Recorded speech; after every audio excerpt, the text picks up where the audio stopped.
Welcome to Kenton Teaches. Enjoy the video.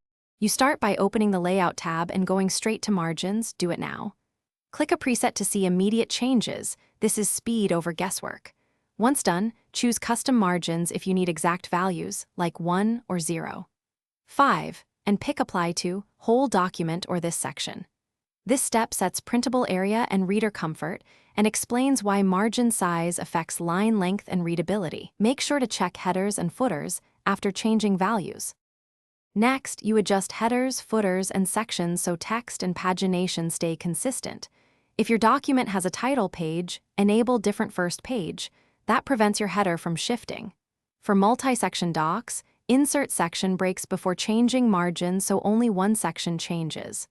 Also, set a gutter for binding. This keeps content away from the spine.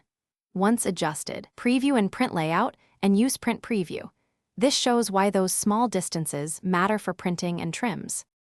Finally, confirm the layout by using Print Preview and exporting to PDF. This locks spacing. If text overflows or pages reflow, reduce font size slightly, tighten spacing, or change margins by 0. 25 increments, small moves preserve design. If you see inconsistent margins, inspect section breaks and headers. Remove unintended breaks or reapply a single margin to the whole document.